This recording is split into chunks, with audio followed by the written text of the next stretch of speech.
Oi, eu sou a Bianca do Cabeceira.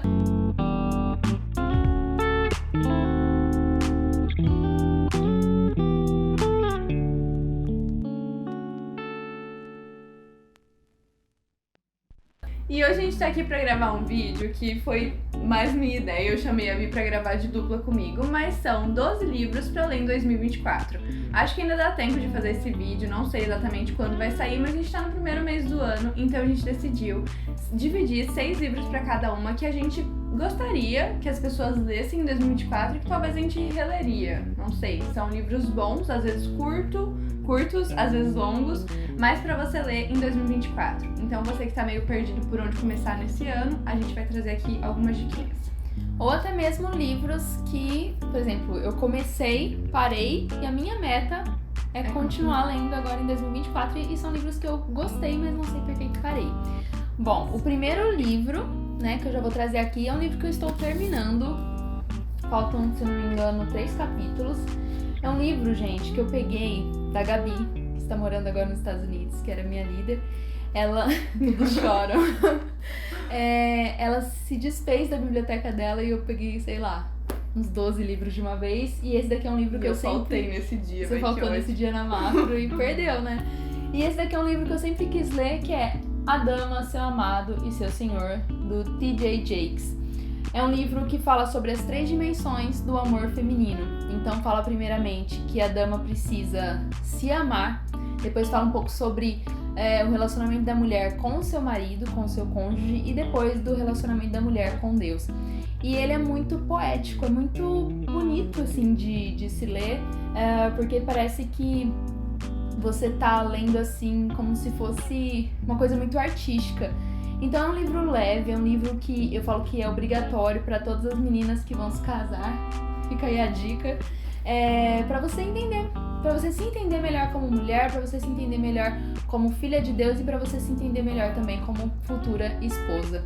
Vocês vão ver que agora em 2024 eu vou trazer bastante livros aqui nessa pegada mais de feminilidade, feminismo, política. Espero que vocês gostem. Gente, o primeiro livro que eu quero iniciar essa saga, nem a saga isso, mas enfim, essa lista, é O Mágico de Oz.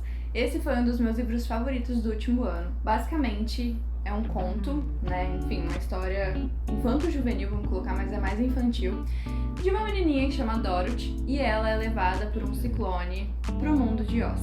E assim, gente, é totalmente fantástico o livro. Então lá ela precisa achar esse grande mágico de Oz pra voltar pra casa. Então ela fica ali tentando procurar esse cara e ela vai trilhar ali um caminho longo, mas pra mim foi muito curto, porque eu li esse livro muito rápido, acho que eu li em um dia. Então é um daqueles livros muito rápidos pra você ler e é uma ótima opção pra você que quer desopilar agora no início desse ano. Eu sempre gosto de começar ou até mesmo continuar com livros que eu acho que vão fazer eu ler numa tomada só, sabe? Pra, enfim, conseguir ler os outros que talvez sejam mais densos e pesados e tudo mais. Então eu sempre gosto desses livros pra intercalar, esses que vão levar a gente pra outro mundo e a gente meio que esquece da realidade.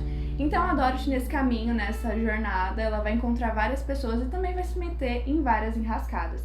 Uma dica, se você gosta de Alice no País das Maravilhas, você vai amar O Mágico de Oz. E eu acho que é um livrinho super válido, que você vai ler rápido, porque apesar de parecer longo, ele tem muitas ilustrações, pelo menos nessa edição do Dark Side maravilhosa, e é muito rápido de ler, gente, assim como Alice, né, na edição da Dark. Inclusive já temos resenha aqui no canal desse livro, o Rony resenhou, então se você quer saber um pouquinho mais a fundo, vai ler. Mas ele é muito bom e muito curtinho pra você ler agora em 2024. A minha segunda indicação aqui é um livrinho super curto, gente, pra quem tem preguiça de ler. É da HarperCollins, mais especificamente da Harper Kids, que é Roverando, do Tolkien. E, gente, que livrinho fofinho. E é aquele tipo de livro também que você lê em um dia. Basicamente, né, o Tolkien ele escreveu esse livro porque ele tinha um filho de 4 anos, o Michael, que um dia o seu cachorrinho desapareceu, fugiu. E ele criou uma história para consolar o seu filho sobre o desaparecimento desse cachorro. E ele acabou criando a história de Roverando. Em Roverando, né, a gente tem o cachorrinho, o Rover, que acaba se transformando em um cachorro de brinquedo por um mago. E ele acaba vivendo diversas aventuras, vai pro espaço, enfrenta até mesmo um dragão. Então, é um livrinho super curto que Tolkien desenvolveu ali na brincadeira com o seu filho. Eu queria ter esse dom, assim. Eu lembro que as histórias que meu pai me contava, tipo, sem pé nem cabeça. E Tolkien vai e escreve um livro que hoje é considerado um livro infanto-juvenil, mas é aquele tipo de livro, gente, que é pra todas as idades. E eu falo que com certeza vai ser um dos primeiros livros do meu filho ou filha.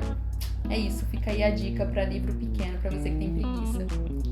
A gente tá trazendo, tipo assim, só subestimando o povo, né? Se você tem preguiça, se você quer uma coisa curta. O próximo livro que eu vou trazer aqui pra vocês é A Paciente Silenciosa. Gente, se você gosta de suspense e thriller, assim, é uma ótima indicação pra você. Vou mencionar o Victor, que ele tá fazendo assim aqui, mas foi ele que me deu e ele que me incentivou a ler esse, porque ele já tinha lido há um tempo e eu nem botei muita fé assim. Só que, gente, eu me surpreendi mesmo. Basicamente, esse livro vai falar da história da Alice Berenson, não sei se fala assim, mas enfim, uma renomada artista.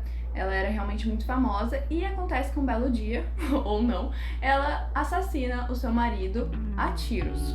Então ela vai lá, mete tiro nele e ele morre. E depois disso ela fica em silêncio, totalmente silenciosa, paciente silenciosa. E ela é internada em um hospício, uma espécie de sanatório. E lá nesse sanatório aparece um detetive, enfim, na verdade um professor, um investigador. Psicólogo. Mas ele também é detetive, não é? Ah, então eu viajei na história, tá vendo? Por isso que eu faço isso. E nesse hospital psiquiátrico onde ela tá internada, aparece um médico, psicólogo, psiquiatra, que quer investigar um pouco mais o caso da Alice. Gente, basicamente, não existe muitos motivos assim aparentes pra ele se interessar por essa história. Ele simplesmente é um curioso e ele quer investigar o porquê que ela matou o marido e por que ela ficou totalmente quieta. Porque a gente vê aqui no livro que no interrogatório dela, ela fica totalmente silenciosa mesmo. Depois que ela mata o marido, ela se cala. E ele fica muito curioso pra saber essa história. E aí a gente vai ver o decorrer disso. E, gente, ele é um livro contemporâneo, né? Pode ser considerado contemporâneo. Mas você que não gosta de contemporâneos, pode dar uma chance pra esse aqui. Porque ele é muito bom. Ele tem muito plot, gente. E no final você fica assim, desesperado. Assim, você não imagina, pelo menos eu, em nenhum momento eu peguei ali o que estava acontecendo no meio da história. E ele é muito, muito bom, então vale muito pra você que gosta de suspense, mistério, nesse ano de 2024. Ele tem uma pegada bem Agatha Christie, sabe? Mas é bem, assim, inesperado o que vai acontecer aqui. Então, se você quer saber se ela falou, se ela foi desvendada aí, você precisa ler, vale muito a pena. O próximo livro é um livro que eu comecei, parei e pretendo continuar agora em 2024. Na verdade, começar do zero, né, gente? Porque a gente tem um poder de esquecimento muito grande. Que é Eu Sou a Lenda, sim, do filme com Will Smith, é esse mesmo. Esse livro aqui, ele é um livro super antigo, escrito na década de 50. E uma coisa que me chamou muita atenção e me fez comprar esse livro, além da edição, que eu achei super diferente, é que existe a seguinte frase aqui atrás. Livros como Eu Sou a Lenda foram uma grande inspiração para mim. Quem escreveu isso? Stephen King. Então, se foi bom pro King, é bom pra mim, tá? Basicamente, fala sobre um mundo pós-apocalíptico em que sobrevive apenas um único homem, que é o Robert Neville. E ele está num mundo cheio de vampiros, zumbis, a gente não sabe direito o que são essas criaturas, e conta toda a história dele de sobrevivência, né? É um livro que eu tava gostando bastante, eu acho que eu tava lendo com o Gui não curtiu, parou e eu acabei parando junto com ele. Então eu pretendo continuar agora em 2024 e todo mundo que leu sempre fala muito bem. E também eu gosto muito dessa pegada mais distópica, mais ficção científica, um pouquinho mais pro horror. Então eu tenho certeza que Eu Sou uma Lenda é um livro que eu vou gostar muito, que eu já estava gostando. Eu também. Eu tenho certeza que eu sou uma lenda. Eu falei, nossa, a autoestima da Bia tá boa. Eu não pensei nisso. Gente, eu não poderia deixar a Agatha Christie de fora dessa lista, não poderia. E aí eu fiquei pensando, qual livro eu meto da Agatha Christie nessa lista? Porque assim, eu amo todos, mas eu acho que esse vale muito a pena. É um dos mais famosos da Agatha. Com certeza, se você conhece a Agatha Christie, você conhece esse aqui. Ou não também, porque quando resenharam aqui no Cabeceira, inclusive tem resenha novamente, eu não conhecia, não sabia da existência desse aqui. E eu fiquei muito curiosa. É outra edição, né? Nada a ver. É outra edição da Harper, não é da Harper Collins, mas será que eles não têm direitos autorais? É alguma coisa eu desse fiquei tipo. pensando, porque Sério? só tem alguns duas deles não tem. edições. esse da Globo Livros, que é um lixo do Mas eles também não lançaram todos ainda, né? Não, mas livro é Mas mais é famoso. É livro, tipo não lançar Nárnia, na Thomas Nelson, porque não tinha mesmo. E tem uma outra edição, só que eu acho mais feia que essa. Mas assim, gente, apesar de não ser aquela linda edição da HarperCollins, ele tem uma diagramação boa, então é rápido de ler também, é gostoso de ler. Mas ele fica muito estranho junto com os outros da Agatha. Gente, mas basicamente essa história vai contar a história de 10 estranhos, 10 pessoas misteriosas que são escolhidas e são colocadas ali, chamadas, né, na verdade, para uma ilha misteriosa. Nessa ilha, eles, logo no início, onde eles se juntam, vão ouvir ali os crimes uns dos outros. Então, basicamente, todo mundo que tá ali cometeu um crime. E logo no início, quando eles se juntam ali, eles ficam sabendo desses crimes. E aí, gente, é só ladeira abaixo. O que mais chama atenção nesse livro da Agatha é que não tem um detetive. E assim, você é o detetive da história, porque é você que vai... é a sua cabeça, entendeu? Você vai se guiando pelo que você já sabe da história, pelo que você não sabe, pelas dúvidas. E aqui acontece que um a um vai morrendo. E literalmente todos morrem. Por isso que chama E Não Sobrou Nenhum. E, gente, a Agatha foi muito grandiosa porque ela vai narrar aqui todos os fatos e ela vai dar, assim, uma história maravilhosa, sem ponta solta, até mesmo do assassino. Então, no fim, a gente vai ficar sabendo quem foi, como fez e vai fazer aquela retrospectiva pela história que eu simplesmente amo. Então, acho que vale muito a pena pra você que talvez nunca leu nada da Agatha ou pra você que não conhece esse, porque assim, eu também não conhecia. E ele é muito bom. Não tem os detetives, mas eu acho que é um dos melhores dela.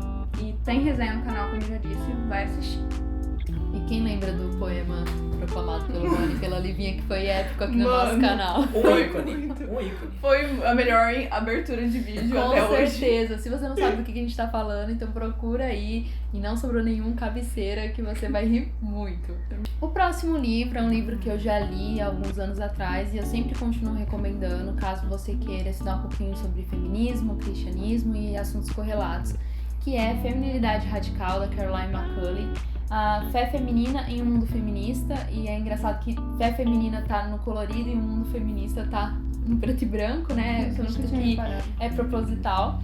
A Caroline McCulley, ela era uma feminista que se converteu, e aí ela começa a contar um pouco sobre a sua trajetória, sobre aquilo que ela tinha aprendido sobre feminilidade. Ela conta um pouco sobre a sua conversão, os desafios que ela enfrentou, os desafios intelectuais, né? E ela vai contando um pouquinho também da história do feminismo nos Estados Unidos, a história do feminismo dentro da igreja. Então, assim, eu comecei a ler esse livro uns anos atrás e eu ainda era um pouco crua a respeito do assunto. Então, foi um livro que abriu muito os meus horizontes para esse tema. É um livro também que traz muitos dados, então, assim, é um livro completo. E o que eu mais gosto também é que no final de cada capítulo ela traz uma história exemplificando aquilo que ela falou no capítulo anterior.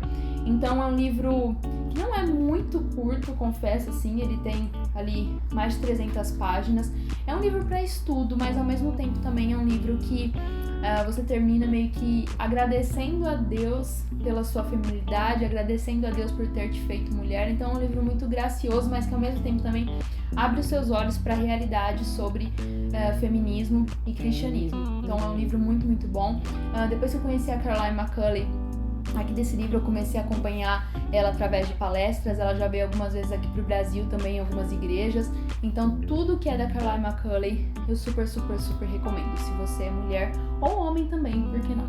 O próximo livro é mais um desses pequenininhos que dá pra ler em um dia. É de uma edição luxo de bolso de luxo, não sei. Bolso de luxo, da Barbie. Bolso de luxo, que é Mary Poppins. Eu acho que eu nem preciso falar muito sobre a história, todo mundo deve conhecer um pouquinho sobre a história da babá mágica, né, que, enfim, coloca todas as crianças em ordem. Então, um belo dia, a Mary Poppins, ela é chamada pra virar a babá ali da família Banks. E ali ela vai começar a cuidar da Jane e do Michael. E, gente, é um livro muito engraçado e muito gostoso de ler. Ele é muito rápido também e eu acho que deu pra perceber que ano passado eu tava muito desses livros infantis, né? Porque também é considerado um livro infantil. E também tem ilustrações nessa edição aqui, que, enfim, eu tenho, é maravilhosa. Mas, basicamente, a Mary Poppins, ela vai ensinar várias lições pras crianças através das suas mágicas, né? Então ela é mágica, ela faz o que ela quiser, ela é tipo uma espécie de Matilda. Ou até melhor, talvez. E ao decorrer da transformação das crianças, ela vai ficando mais bonita ali. Então ela era meio feia, meio medonha, e ao longo ali da transformação das crianças ela vai ficando mais bonita até que um dia ela some de guarda-chuva. Então assim, da mesma forma que ela chega, ela vai embora. E quando as crianças não precisam mais dela, ela já sumiu. Mas filme, você já viu? Tem, eu já vi. Inclusive ia falar sobre isso, que tem diversas adaptações, né, pro cinema, desse livro, enfim, dessa história. E realmente, gente, é muito gostoso. Dá pra ler pra uma criança, mas como a Bi disse de Roverando, é um livro que cabe pra todas as idades. Então, se você quer também um livrinho curto e gostoso, rápido de ler, eu indicaria com certeza esse. Eu amei ler esse no ano passado e também li muito rápido. A minha próxima indicação, que eu li nesse Natal, agora, recentemente, junto com o Gui, é um conto de Natal do Charles Dickens, né? Amo. Conta um pouquinho da história do Scrooge. E se você já viu o desenho, eu posso dizer que o livro é bem parecido, bem fiel. E, gente, essa edição aqui é dantofágica e eu tenho apenas elogios. Tem Eu li no ilustrações. Kindle, foi tão triste. Ai, é muito, muito lindo, gente. Assim, vale a pena a experiência. Eu lembro que eu comprei naquela promoção que a gente junta todo mundo cabeceira e compra 10 livros pra poder pagar o frete. Mas, gente, vale muito, muito a pena. E é aquele livro também que deixa você com o coração quentinho, né? Basicamente conta a história de um velho, né? O velho Scrooge, que tinha uma lojinha. E ele era um velho muito mal-humorado, muito ranzinza. E na véspera de Natal ele é visitado pelos espíritos ali dos natais passados. E ele tem toda a sua vida exposta, revista. E aí ele vai entendendo por que ele é um velho tão ranzinza assim. Ele tem uma transformação total de vida. É só o que eu posso dizer. Porque você precisa ler, ou pelo menos assistir, porque a animação também é muito boa. Vocês já assistiram? Já, a da Nossa. Netflix. Você tem que assistir. Nunca assisti. Você nunca assistiu, você tem que assistir. É muito, muito bom. Eu tô dando muito. Você tem que assistir. Gente, é muito, muito bom. Virou um corte no Instagram. Com certeza. E tanto é que aqui na parte de trás do livro tá falando assim: Feliz Natal, tio! Ha! Disse Scrooge, palhaçada. Então era um velho super ranzinza que odiava o Natal. Eu sou um pouco ele, eu não gosto de Natal. Sério? Quando eu li. Ela não gosta de Natal, ela não gosta de parques. Eu sou não sei estranha. mais quem quer O que você descobrir. gosta, amiga? Então Combinado. então esse livro é pra você. Eu li esse no Natal passado e esse Eu Natal eu li outro não de mudou? Natal. Não, depois disso eu Eu mudei li um no Natal pouco. retrasado. É o tipo de livro que é muito livro pra você ler, tipo assim, na véspera de Natal e no dia do Natal, porque é um livro tão curtinho que dá pra ler em 1-2 dias tranquilamente, gente. Mais um livro que eu leria pros meus filhos, então assim, vale super, super, super a pena. O próximo livro, gente, até eu fiquei abismada dele ter entrado nessa lista, porque eu paguei muito a língua com isso aqui, mas é A Volta ao Mundo em 80 Dias. Esse livro tem resenha fresquinha no canal também, que eu resenhei com a minha irmã, mas basicamente, vou dar uma resumida aqui pra vocês. O Fogg, que é o principal aqui desse livro, o personagem principal, ele é desafiado, na verdade talvez ele se desafia a dar a volta ao mundo em 80 dias. E ele resolve que vai fazer isso. Então ele pega o criado dele e leva pra uma viagem de volta ao mundo. E assim, gente, essa viagem vai acontecer de tudo. Então, eles vão se atrasar, eles vão ter os dias adiantados. Enfim, acontece muita coisa e aí você fica lendo de uma forma frenética pra saber se no fim ele conseguiu dar a volta ao mundo em 80 dias. E lembrando que ele faz tudo isso com os meios de transporte mais estranhos do mundo. Elefante, barco, navio, de tudo, gente. E ele vai se metendo em muitas furadas. E é um ótimo livro pra você que nunca leu nada do Júlio Verne, porque eu também nunca tinha lido e me surpreendi. Então é ótimo pra você começar. A minha última indicação também é um livro um pouquinho diferente. Vocês vão ver aqui, gente, que esse ano eu vou trazer alguns livros que vocês talvez nunca ouviram falar. Mas se você é cristão, se interessa por assuntos como política, sociologia, então você vai se dar bem comigo aqui nesse canal. A minha próxima indicação é Contra o Aborto, do Francisco Ratzo. Francisco Ratzo é um professor universitário católico e escreveu esse livro, gente, com uma maestria. Olha o tanto de marcação, só vou marcar o necessário. Muito bom. Gente, ele escreve esse livro sob um ponto de vista mais filosófico a respeito do que é a vida e também traz vários dados e comprovações históricas a respeito do aborto que eu nunca tinha ouvido falar. Como, por exemplo, a questão da corrupção da Planned Parenthood, que é uma das maiores entidades pró-aborto nos Estados Unidos. Fala um pouquinho sobre quando começa a vida, sabe essas questões filosóficas, né? Fala um pouquinho sobre, aqui no Brasil, como nós lidamos com a questão do aborto, os trâmites que são feitos ali no Congresso Nacional para que o aborto seja legalizado ou para que seja aceito. Enfim, gente, esse livro, assim, explodiu minha mente, vira e mexe, eu volto a consultá-lo para poder falar um pouco mais sobre o assunto. E foi apenas a porta de entrada para que eu começasse a me aprofundar mais sobre esse assunto, que é um assunto tão polêmico e que nós cristãos muitas vezes não sabemos debater além da Bíblia, né? A gente fala assim, sou contra o aborto porque a Bíblia é contra o aborto, mas a gente nunca pensou filosoficamente a respeito do assunto, não conhece a história a respeito do assunto. Então fica aí a dica, caso você seja cristão ou não, porque não precisa ser cristão para ser contra o aborto, mas se você é cristão, tá aí um assunto fundamental para que você estude. A questão do aborto que está tão em alta. Então fica aí a recomendação. Não é um livro super fácil de ler, tá, gente? Esses livros que eu trouxe aqui, que eu vou trazer aqui pra vocês, né, sobre política, sociologia, não são livros muito fáceis, não é uma história de aventura que você se prende, assim, do começo ao fim. É aquele tipo de leitura devagar, para ser digesta, anotada, para você ter um momento de reflexão, mas são livros fundamentais. Eu estou sempre lendo um livro de literatura e histórias que eu gosto, em paralelo, um livro a respeito desses temas que eu gosto tanto. E o bom desse livro eu já li, né? Mas o bom desse livro também é que ele traz, igual a Vi falou, de um ponto de vista filosófico. Então ele não vai trazer a religião. Porque a gente que é cristão muitas vezes quer trazer a Bíblia, né? Pra falar por que a gente é contra o aborto. Aqui ele traz argumentos totalmente filosóficos. Então você não precisa ser cristão até pra ler, né? Você não precisa acreditar na Bíblia, porque ele vai trazendo um lado científico da coisa. É muito bom. Por um acaso ele é cristão. Por um acaso. Então só um comentário. E por fim, gente, Fazenda dos Animais. Essa obra basicamente é uma sátira, né? A respeito de uma fazenda aqui, onde... Na verdade, o George Orwell, ele trouxe esses animais para representarem pessoas e eventos ali da Revolução Russa. Então, basicamente, nessa fábula, é um livro muito pequenininho. Os animais, eles vão construir a sua própria sociedade. Então, eles vão impor ali as regras e eles vão se revoltar contra os humanos ali, enfim, fazerem da fazenda deles a república e o reino deles. Só que vão acontecendo coisas estranhas ao decorrer do livro. Então, coisas assim, suspeitas. E...